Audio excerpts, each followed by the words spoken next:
everyone, and welcome to episode 5 of the Sufficiency and Wellbeing Experience. Today, we have myself, Vlad, and Ellen, and I think we're going to talk about a few different things. So I'll kick it off and hand the mic over to Vlad, who I think has a video he wants to share with us. Yes. Okay, let's do the video first. A bit of an intro for our viewers. This is Gary Stevenson. He's a very famous British-based economist. He used to be a trader. He worked for Citigroup, I think. He made millions trading currency about 10 years ago. And now he's a YouTuber and he advocates for a wealth tax on capital and less taxes on labor, like such as on wages. This is a recent video he posted where he tries to give an explanation of why asset prices keep going up, because several days ago, stock markets globally have reached an all-time record high. And this is in spite of a regime where interest rates generally are still at high levels. By traditional economic theory, it wouldn't make sense. He tries to give an explanation of why asset prices are high. We're going to listen to his explanation. Then I'm going to read for you some quotes from his book. He also has a book about his experience, and then we'll react to what he had to say. You put forward an argument as to what has been really causing the aggressive increases in asset prices throughout the world in the last 18 years, but especially during the last 5 or 6 years since COVID. And I will, to sort of support my argument, add that I have consistently, correctly predicted that these asset prices would rise. So if you can watch the first video on this channel I did in 2020, at the very beginning of COVID, predicting it would cause a massive increase in asset prices. I did a video about 2.5 years ago, predicting that we would see further aggressive increases in asset prices, even though interest rates were high and rising. And I made tons of money on these predictions. So I'd like to think that, I have a little bit of a right to speak on these things. In my opinion, what has been under-discussed and under-understood as a driver of these asset prices is deficits and distribution. So in a sense here, I'm repeating an argument that I made at the beginning of COVID, which is when the government runs a deficit, or in essence, really anybody runs a deficit, somebody accumulates money. And this is basically an intrinsic part of our monetary system, but the way it basically works is like this. If I borrow a ton of money and then give that money away, somebody has to have more money now, quite simply. And I think this is something which is unfortunately not well understood. And it's one of the reasons why we are in this mess. So I think the clearest sort of way to understand this is to look at COVID itself, because I think it's just such a clear example of this happening, which is at the very beginning of COVID, we knew that governments were going to run very long-term lockdowns. We knew that governments were going to have to subsidize people's wages. And we knew that the way that governments were going to fund that was to essentially borrow, or in some cases print, you can argue the details, borrow or print an enormous amount of money and give that money out. And I'm not necessarily opposed to that policy, but it's important to recognize that when governments do this, when governments run very big deficits, some group of society must accumulate money. And when the deficit is enormously big, and the deficits in COVID were just like mind-blowingly big. In the UK, it was like £20,000 per adult. I think in the US, it was like something more like $40,000 or $40,000 per adult. Crazily huge amounts of money. When the government runs enormous deficits, somebody accumulates money. And I did all this analysis at the beginning of COVID because my background is like distribution and inequality. What I really wanted to know at the beginning of COVID was, who is it going to be that accumulates, that is on the other side of this enormous deficit that we run by the government? And if you want to see the details of that, you can go and watch the first video on this channel. You can see me following it through. But I'll give you the conclusion. The conclusion I came to was that these enormous government deficits in COVID were going to end up being accumulated basically by the richest people in the country. And that happened here in the UK, but it also happened pretty much wherever you're watching, unless you're watching from Switzerland. That happened in basically every single country in the world. And that led me to be able to make these, really, in my opinion, quite obvious conclusions. If we know that what is going to happen is governments are going to run huge deficits and the richest people in the world are going to start accumulating unbelievably enormous piles of cash, what is the obvious consequence of that? The most obvious consequence, if you give rich people an enormous amount of money. So it's something you need to understand. When I talk about rich people, especially talking about very rich people, people with 10, 20, 100 million pounds or billions of dollars. If you give a large amount of money to somebody with that amount of wealth, they, by and large, will not spend much of it. They won't increase their spending much. Very rich people are not very cash constrained. They can already sort of buy the things they want in most cases. If you give them an enormous amount of money, what are they going to do? They're going to buy assets. It's the most obvious thing they're going to do. They are going to buy assets. If somebody gives me now £100,000, I will buy that day £100,000 worth of assets. That is what rich people do with their money. So I think really, to be honest, this really quite simply answers the question, because the way that we dealt with COVID is in many ways the same way that we dealt with the 2008 financial crisis, the 2011 sovereign debt crisis in Europe, and the same way we're dealing with the Iran crisis now, which is We tried to fix it by the government running an enormous deficit, leading to an accumulation of an enormous amount of cash with richer people, which they use to buy assets. We really have like an established playbook now, which we can see happens again and again and again and again every time there's a crisis, which is the way that we resolve this is the government borrows a ton of money from the rich and gives that money back to the rich and uses that massive redistribution of wealth to basically resolve the crisis, which means that every single crisis ends up with an enormous amount of money piling up with the rich, massive increase in inequality, massive increase in wealth and power of the rich. And the most obvious consequence of that is an increase in asset prices. And I think in COVID, what happened was the amount of money given to the rich was so much that it increased the consumption and actually pushed up inflation, which meant that we saw this interesting combination of asset prices going up and interest rates going up at the same time. That's what I was looking for the purpose of our conversation. So next, maybe a quote or two from his book, which is called The Trading Game. And then I'll react to that. He wrote a book, it's a bestseller in the UK, in which he tells the story of how he worked as a trader for a big bank. And here's the quote. And then I thought it was so easy to make $12 million. I can make 20, I can make 50, maybe I can make 100. I was smarter than Rupert, one of his colleagues. I was smarter than JB. I knew it. Maybe I wasn't as smart as Bill, another colleague. But if I really put myself into it, I could get there. I was definitely smarter than the credit guys in the pink shirts. I could make more. And what would it mean if I could make 50? Maybe I get paid £2 million. What could I do with £2 million? What couldn't you do? You could do anything. So that's one quote. What he's describing there is what it's called the modern monetary theory. It's an economic theory that explains how money is created in an economy. So he explains that when the government issues currency, so he said printing money, and these are governments that have their own currency, like the United States or Canada or Britain. When they issue that currency is usually issued as a deficit. It shows on the budget of the government, which means the government spends more money than it takes in from the economy. So what he's saying, that the government's deficit is more money for the private sector. When the government has a deficit, the private sector has a credit. That's where the money is. His argument is when the deficit is high, then the credit of the private sector is also high because they hold the debt of the government. The rich people invest into government debts, like they buy bonds, they get bailouts like in 2008. So that's where the money is. And because we are not taxing the rich, they use the money, they hoard the wealth to buy assets. Because they have so much money and the assets are not a lot, they drive the prices up. Mhm. This is in spite of the economy having high interest rates. That's what he said from a more theoretical perspective. And I wanted to show the quote because it highlights his thinking. So he describes the economy. He says that it's bad how it is organized, but he's also part of the problem. And he recognized that. But he only recognized that he became part of the problem after spending many years as a trader and making a lot of money, which he has not given up. So, Not safe in a revolution. He will not be safe if a revolution. I know, yes. But he seems to be one of the good guys.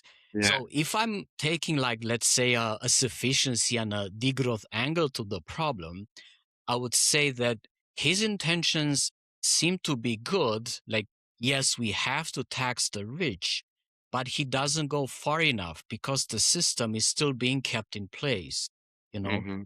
And Mhm. if you watch some of his videos, you will see that he does not propose a specific tax rate, like how much should we tax the rich. Mhm. And he doesn't propose a tax on the actual assets, on the property of the super rich. Because traditionally you tax the income when it's realized in cash. So the rich have to sell their assets, some of their stock, to pay tax in cash. So I have been advocating for a tax method I call it a wealth tax in kind, in which we would tax the rich on their stock holdings, kind of tax a portion, a percentage of their stock. They wouldn't have to sell it. Mhm. But he doesn't advocate for that. So my position is that we do need radical approaches when it comes to wealth creation and the high prices of taxes. So we need an approach that looks at the design of the system. We cannot reach levels of sufficiency and well-being that are equally distributed in society if we do not look at the design of the system. So guys like him that apparently sit on the left and on the progressive side, what they propose is just, it only scratches the surface of the system. It's the beginning of what needs to be done in reality. And he's popular, and he used his popularity to propose the message, but it is not radical enough. So that's my reaction. That's what I wanted to share this with you. And now I would like to hear from you what you think of this small presentation, if you have any thoughts. Yeah, I mean, the first thing that was coming to mind is that it's very important that people notice that the problem is not the deficit.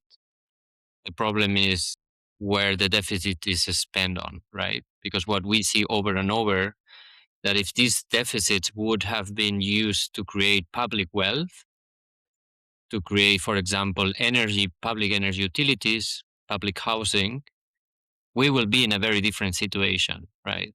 And for example, on housing, we really need a strong public housing to compete and push down prices, even on private property too, right? And this is also very important, right? To see that the problem we have is not just deficits, which can happen, right? Because money is theoretically infinite. This is what the modern monetary said. The only thing that you have is limited resources, right? Physical resources, not money. The problem is that systematically, and I recommend people to watch out, we see in every single country, even progressive countries, even in China, massive reduction in public wealth in the last decades. And this is also what is happening, right? So he's not mentioning in the talk not only the increase in private asset prices, but also the reduction of the public wealth, because our state used to have much more capital, public company, and people don't know that. People totally seem to forget it. So I just want to add to what you said and what he said, that we also need to think of budgets and taxation not just as a way to redistribute the pie, but to actually create a public pie. Exactly. And that was there. And this is, in my opinion, the best thing to deal with the affordability crisis. Because if you have public supermarkets, this part of the value chain that now is taken from farmers is gone. If you have public housing, you have a big public housing stock, you can push down prices on all housing units because you can push down the price on your cities. So yeah, I agree with you that it's somewhat useful what he's saying, because tax the wealth and not tax labor, but it just touches the surface, right? It doesn't give you hints where do we want to go, right? So yeah, that's my 2 cents. Lily, how do you see these things as a non-economist? Well, I was just thinking about how I don't want to say my eyes weren't glazing over. I think this is a really interesting conversation, but because I don't have the background in economics, part of me, my brain is just distracted by trying to understand all of the pieces. So I think this is a good time to maybe try and attempt to not dumb it down, but simplify it a little bit and see if I understand it a little as much as I think I do. And maybe the people watching who don't know economics like I do, like I don't, we'll find it helpful. I'm glad we have you here for this reason. So I'm an economist, like that's why I bring my side to this conversation. But if you have questions that you think might be worthwhile asking, go ahead and I'll do my best to unpack them. Okay, cool. So I think what I'm understanding his argument to be is that currently there's a flow in one direction from the government to these billionaires, right?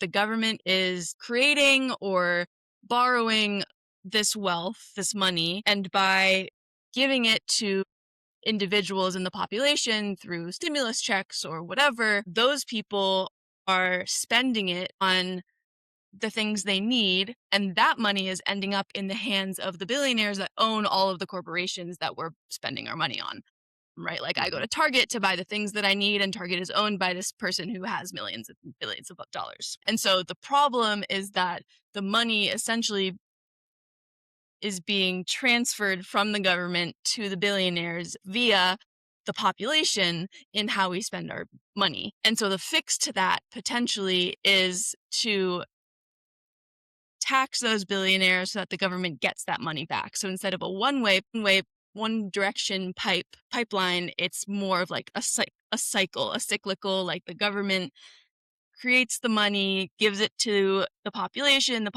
spends it, corporations accumulate that money, and then they have to give it back to the government for them to then disperse again. And I think that sounds okay in theory, but that also has its problems because there are a lot of moving pieces, like how the population spends its money, how it chooses to spend its money, ways that the billionaires can avoid paying taxes, all of those kinds of things. There's a lot of like different pieces of the cycle. And so what you're saying is, instead of trusting that the money is kind of going to go in this cycle, instead you have the government invest the money in ways where it will never end up in the billionaires' hands to begin with, right? We invest it in the public, giving it to the people in the form of the services they're needing. So instead of giving them money to buy the services they need, we're just giving them the services. We're cutting out that kind of middle man area where the diversion happens and the billionaires end up with all the money. Am I kind of understanding what we're talking about? Maybe I can give two examples that are very frequent. No, in German government is putting a tax reduction on oil, right? Like when you buy in the petrol station, they apply a tax leave, right? They reduce the tax with the assumption, or this is what they say, that everyone will pay less, right? So it seems like, okay, so working class people will benefit, right, and so on. But what it happens is that because there are very few companies who are responsible for the distribution, just a small proportion of the tax reduction goes to the consumer, and most of the tax reduction goes to the corporation. So if you don't touch the political economy, nothing will change. And so this is one where apparently populist measures end up in the corporate. Another way, for example, the European funds for the Green Deal, one part was digitalization, and they give 100 million to one of the biggest beverage companies in the world just to hire AI projects, which benefit the company. It doesn't benefit anyone. And this is happening over and over because the requirements fulfill much easier big corporations that really social interesting startups. So a small startup will never get 100 million, but these ones are going to get immediately 100 million, right? So through investment and through consumption, in both ways, the money goes back to them. Yes. So that's right, Alan. So I just found this piece of information that shows how much consumption is actually part of the economy. For example, if you look here at the United States, the household consumption is about 70% from the entire gross domestic product. So from the entire economic activity in the country, only about that much, 70-ish% is the consumption of households. But see, different countries have different levels. Some countries like Ireland is maybe 18%.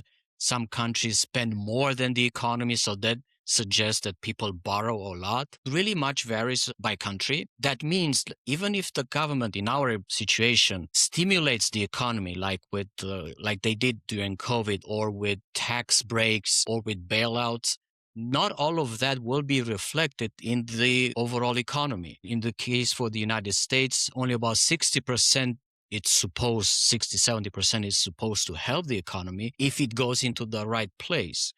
But like Alan mentioned, if the money does not go into building public services or things that actually matter for the population, that spending will be collected by the owners of those businesses. And instead of trickling down, they will trickle up. The owners will hoard the wealth, the spending by the government, and in the end, the average citizen will not benefit from that government spending. So it really matters how it's done, so what the government actually does with the money, and in the end, how the taxes are put on those who have the most of it. When you do those taxes, you have to do it in such a way that actually make a difference. Like Bezos and Elon Musk and the most of billionaires, they pay very little personal taxes. Some of them pay 0% or 1%. And this is because the tax system is made in such a way that it does not tax the real asset of the billionaire. It taxes only their personal income, their salary. So if they pay themselves $1 like Steve Jobs used to do when he was at Apple, he would not pay any taxes on the $1. So to make a difference, you would have to go after the assets of the super rich, after their wealth. Right? Otherwise, you can keep pumping money into the economy as a government. It will not make a difference. Does this make sense, Lily? Maybe. To some, yeah. Yes. My small attempt to make an explanation. It's always the fight I have, right, with liberals who say that we are taxed a lot. It's like, I agree, but we disagree on whom, right? Yes. Because, of course, labor is too much tax. It's ridiculous, right? And if you sum, and this is, I think, what we need to spend people and the progressive need to explain people, because I hear most of parties just saying about the solution is more taxation, right? And people imagine someone who don't have time for all this context, and they pay 45% on labor income every time they consume things, even if they are fair, like necessary, they pay taxes, right? If they have one tiny appointment, they pay taxes, right? They pay taxes for everything. They will likely pay like 70% of their labor will go to the government and to end up having very trashy services, right? We should talk who is not paying, right? Much more, and to tell them and also to say what is our plan, no? Which will be, and I like it, the same Gary, I think he say tax wealth, no labor, right? Because it's very easy for people to understand. To say most of normal people, most of working class make their income from labor, let's not tax it and let's tax wealth, right? Which is how you extract value from other people's work. Everyone can get that. So, Alan, can I ask you, how would you design a wealth tax in order to make it effective? I think we need to focus on the things that are less mobile, right? I think taxing, for example, mobile capital is very difficult, like essentially, like money or shares, but land is very easy. Housing is very easy. Physical, like very heavy equipment is very easy. So I think we need to focus on the things that are very hard to be moved out from the country. And I think what you mentioned makes a lot of sense, to just maybe instead of punishing just the ownership, sometimes punishing the speed of change. So instead of saying, if you have let's say shares on renewable energy, but you don't sell it in 20 years, you don't get the same tax as if you do this inter-day nonsense trading, right? We should hammer the people who sell and buy shares every day, because there is no value there, right? And I think we should incentivize people who put some savings, don't consume other things, to try to save some money and put it into things that are worth for society, right? So I think that will get some people on board, hopefully. What do you think? Well, I'd like to hear what Lily thinks about this from your perspective in California. Have you heard that Mamdani has balanced the New York City budget? I have. I saw that. What do you think about that?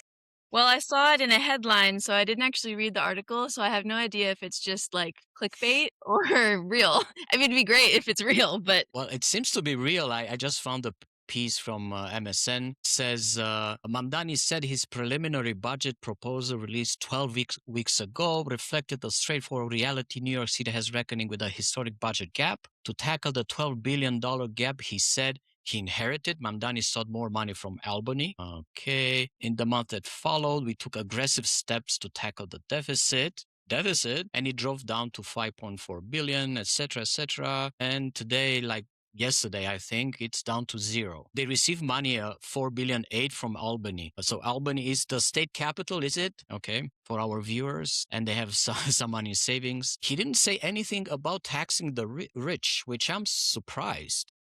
Wait, so He didn't do it by taxing the rich, yeah. in order to lower the deficit in New York City, he borrowed money from the state. So now he just transferred the deficit to the state level, basically. In a way, yes, that's what it appears. Yeah, so it looks good on his books. Yeah, I was gonna like, does that make Yeah, so I'm curious how he plans to do the wealth taxes. This is what really makes the difference, how you do it. And to your point, Alan, there's a lot of big buildings in New York City, very expensive apartments, penthouses, worth hundreds of millions of dollars. I'm curious how he plans to tax that. The only way, I think, it has to be in cash. So you cannot take a slice from that apartment away, but you have to make the owner pay a percentage. So that can work in the short term. I know a lot of the conversation in California is about, and I'm sure it is in New York too, about taxing the ultra wealthy is just about kind of a worry that they're going to leave and go elsewhere where the taxes aren't as high. And just somewhere in the back of my brain, I was thinking, well, isn't there a way to organize the tax so that it's based on where the product is sold instead of where the person resides or something, or where the company is headquartered? Is there a way to structure it so that even if they leave, if the business is being done in California or New York, that's where they're being taxed? That was a question I had. I can quickly answer this and then we can move to the next episode for our subscribers.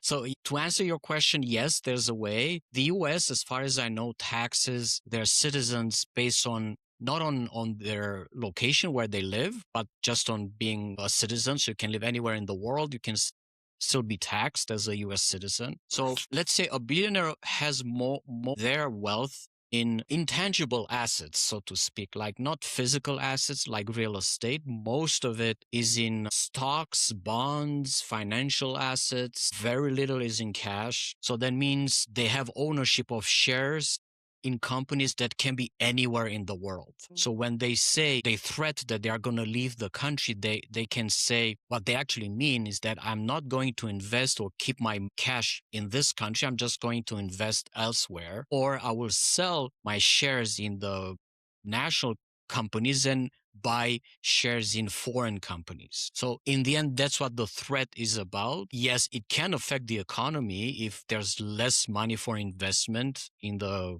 local economy. And this can be prevented by, like what I said, by taxing the stock itself. So regardless of where they live, if you, let's say, make Elon Musk give up 5% of all his stock every year, regardless in what company, there's no way to escape that. He can live on Mars for what I care. You can still go after his wealth. And you can also put what it's called an exit tax. So when he says that I'm going to leave the country, you literally put a freeze on his bank accounts. And when he tries to move the money out of his local bank account outside the country, you'll just tax the money at that point. Yes, there's an objection to this because people can say when they hear about this potential tax, they will just move right away. So that's when you need some sort of international cooperation to chase them around the world. So to make sure they're not hiding before we even attempt to tax them. So we will have to abolish